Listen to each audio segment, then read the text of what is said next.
Hello, my name is Ola, and I'm going to react into Countdown Vampires on the PS1 by Angry Video Game Nerd. This was recommended to me by JamesNintendoNerd and Kung Fu Geek 2. Thank you for the recommendation. Yeah, I've actually never heard of this game. I don't know what it looks like. Guessing you play as a vampire or you're somebody who runs around killing vampires. I don't know. Anyway, we're going to check this out. And if you want to like, comment, subscribe to my channel, you can. If you don't want to, that's fine too. Here we go.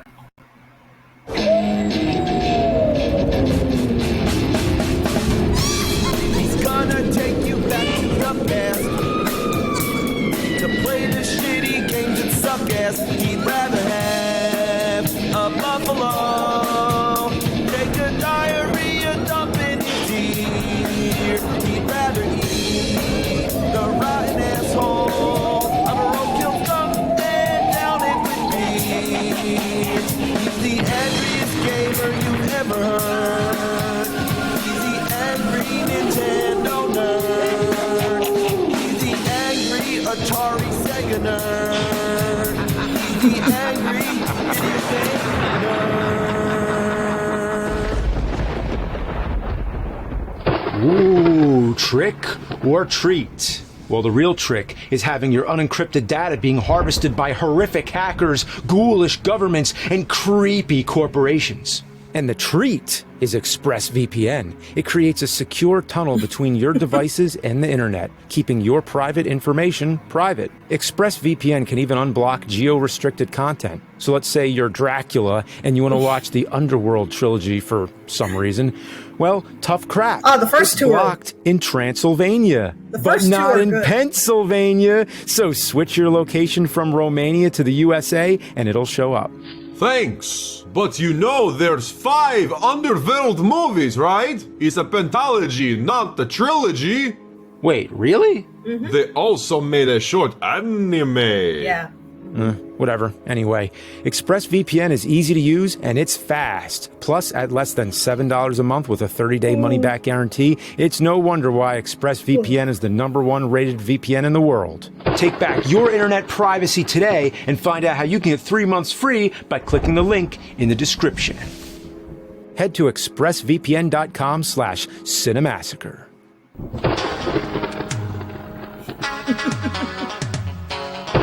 First of all, I just want to say, happy Halloween. Sorry we can't have a big, epic special this year. Hope you're all staying safe. I'm locked down in the nerd room, my bunker of ass and aardvark farts, about to play another game that's a steaming pile of shit, like the steam is the smell, visualized.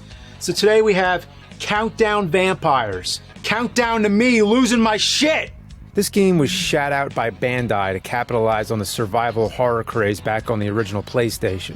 If you consider games like Resident Evil and Silent Hill to be the Street Fighter and Mortal Kombat of the horror world, well then Countdown Vampires is the Time Killers. Actually, that's kind of mean towards Time Killers. This is more like the Shadow War of Succession of horror games. Countdown Vampires is often considered to be a clone of Resident Evil. Yeah, if they cloned it from piss, shit, and vomit with barely any trace of usable DNA. I mean, this game is a motherfucking malformed mistake of a doppelganger that should be destroyed with fire. The game takes everything Resident Evil does right and fucks it up royally. This is a game people should have been fired for. Surprisingly, though, they weren't. The developer, a company called K2, went on to relative success after making this. As a matter of fact, in May 2008, they became part of Capcom and even helped develop, get this, Resident Evil 5. Man, I didn't realize how accurate I was comparing this to Time Killers. It's almost an exact parallel. If you remember from the Mortal Kombat Rip-Offs episode, Incredible Technologies, the developer of Time Killers, got hired by Capcom to develop Street Fighter the movie The Game. Now, K2, a company that developed a shit Resident Evil rip-off, went on to actually work on Resident Evil. Once again, Capcom hired a company that made knockoffs of their games to work on the games they were knocking off. What were they thinking? So that's the whole story. But now, let me actually play the game and show you why it sucks so... Oh, shit. What the... I forgot. My PlayStation got self-destructed.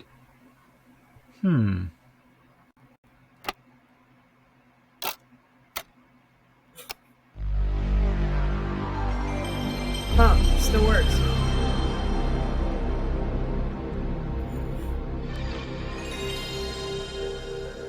Well, I'll be shit damned. It works. All right, let's start counting down vampires. It ain't that the most nostalgic sound to ever hear when the PlayStation comes on. Because I remember being a kid, I didn't really play games. I would just go to my sister's house whenever my parents were away and I needed a babysitter.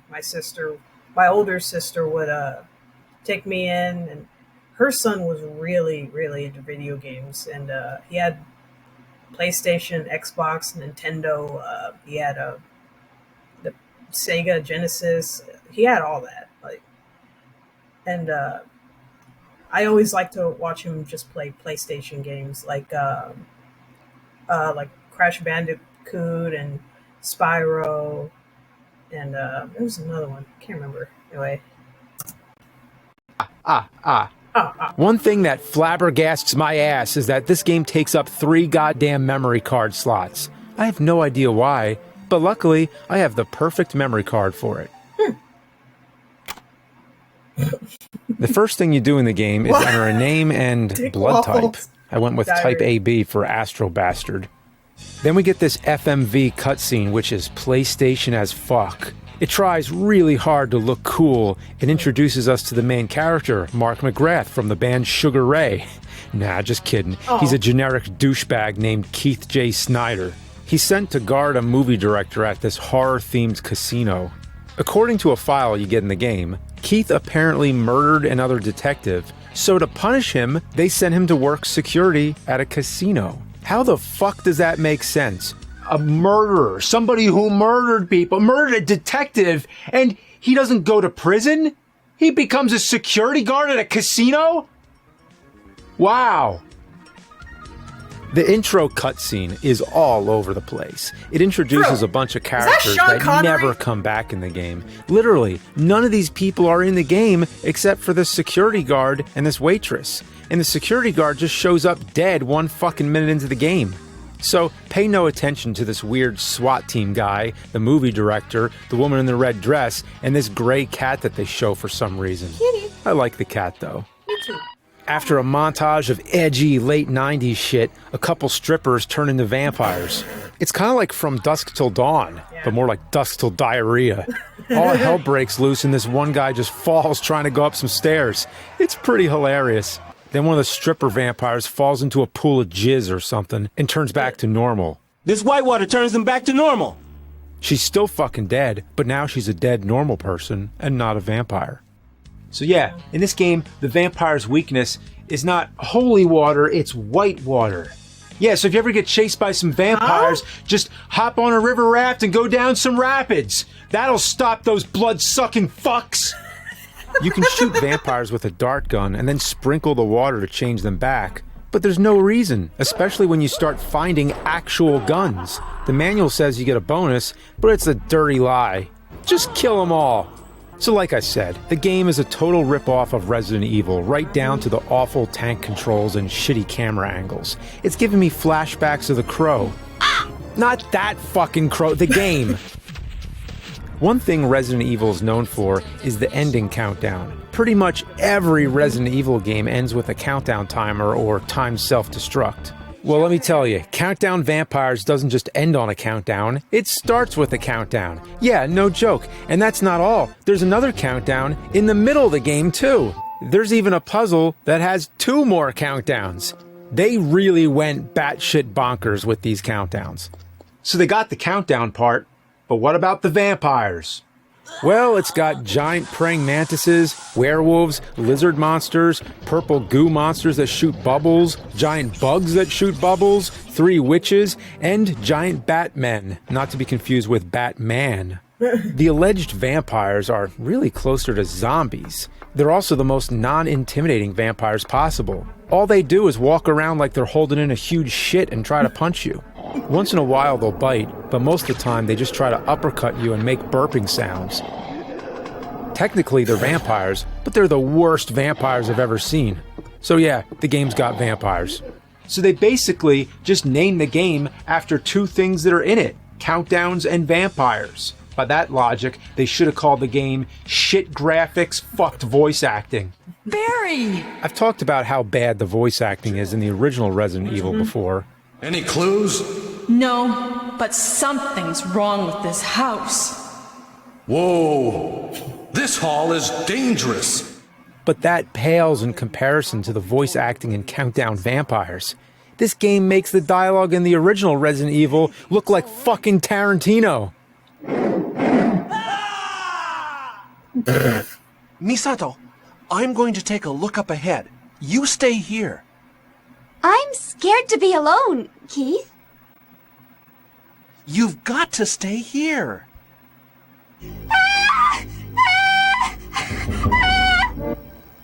What's the matter? Hey, what's going on? Settle down. Hey, calm down. The main character's voice really doesn't match his look at all. So anyway, back to the game. The first thing that happens is a countdown timer starts, and you have 3 minutes to get out of this area. There's a couple vampires, walking around like morons. They can't even follow you up the stairs. Wow. They just walk around in circles. The enemies in this game have some of the worst AI I've ever seen in any video game. It can't even be considered artificial intelligence, more like genuine stupidity. Look at this shit. These two zombie things walk into each other and then get stuck. Then two more walk over and they get stuck too. This isn't even a glitch or anything. It's just the way they were programmed. The game has you running from one end of the map to another, finding keys, ammo, and files that are riddled with spelling errors. Thank again with much gratitude. Did anyone proofread this shit? There's a lot of words missing spaces, like mystical strength and beporing. Even one of the weapons is misspelled in the menu. The stun glove is called the stun globe. How do you misspell one of the first items you get in the game? My favorite is when you find the secret elevator in the stripper pole and it says there's an elevator, but it doesn't turn on the power. I don't even know what it's trying to say. The game seems padded out with barely any content. There's rooms that are completely pointless, like here where it has you climb down a ladder just to run a few feet and climb back up another ladder. Why not just make it one long walkway? There's also rooms that'll be locked, only for the key to be right in the next room. Why even do that? Just make the fucking door unlocked. What was the point of having me go one fucking room over just to get a key? That adds nothing to the game. I haven't talked much about the plot, but that's because there isn't much plot. There's a prophecy about some guy named Gels who will be resurrected, and then there's this weird man in black following you. Where's the girl? And then there's this girl named Misato. Every time you come across her, the main character tries to ditch her. Misato, I'm going to take a look up ahead. You stay here.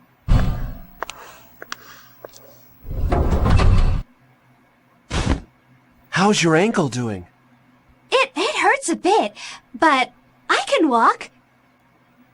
It's no good. Wait here. I will be back. Promise? Get in the trunk of the car. It's safer there than anywhere else. It's like he wants nothing to do with her, but she's the only character in the game other than you and the man in black. One thing I completely forgot about is this game is actually 2 discs. Halfway through the game, you fight the first boss, and at first I thought it was the final boss, and that I could finally go on with my life and stop wasting it playing this. But no, I had an entire fucking disc left. And the entire second portion is the same exact thing as the first. Run here, get a key, run back there, use the key, and get another one that opens a different door back where you came from, rinse and repeat. It's more fun to run to the store and go grocery shopping and then come back home and realize you forgot something than playing this fucking shit. And to be honest, running real life errands is more challenging than any part of this game. Right here, I'm at the end of the game, and look at all the items I have. I counted, and altogether, I have 834 bullets across 8 different guns, and I'm on the final boss. And it's not like I've been saving my ammo. I've killed almost every enemy. You might think I'm playing on easy or something, but no, I'm on normal mode. The only difference is that in easy mode, the vampire zombies hop around like frogs. That's it. Another thing, I didn't die once the entire game. I'm dead fucking serious. The only time I did actually die was when I tried to die to see what would happen, and it's as dumb as you'd expect. Just look at this. Yes, there's no The final sound. boss, Wow. or bosses, are these 3 witches that float around and laugh. They shoot Hadoukens and triangles and shit, but it's pretty easy to beat them. Oh, and the ending cutscene is possibly the worst on the PlayStation. It's Master Chew and the Drunkard Who levels of fucked. But what are they? Real vampires. Misato, you mean you never heard of Gels? Gels is the Emperor of Darkness. What?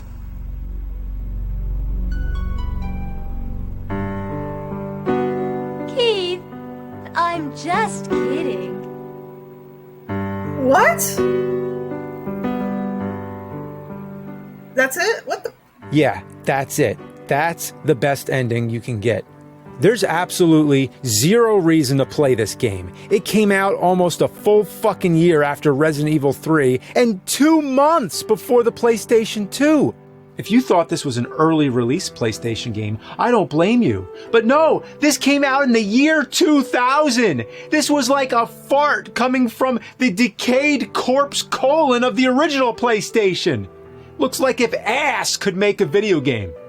One more thing I want to mention, there's a second story mode you can unlock if you beat the game in under 8 hours. Unfortunately, I was too slow and wasted 9 hours and 37 minutes of my life on this festering fuck heap.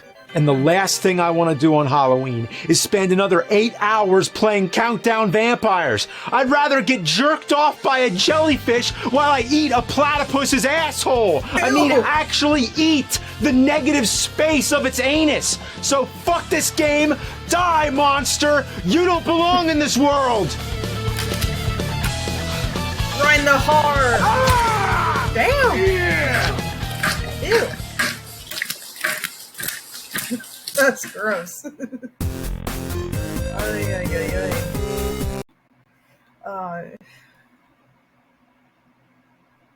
God, that ending. Where it kind of seemed like, she was gonna be the big bad. Like, was she gonna transform into something or someone? Like, but then she's just like, just kidding, hugs him, kissing, and then no, that's it. Like, what? What the hell was up with that? I don't know. God, this game is lame, yo. Wow, and it's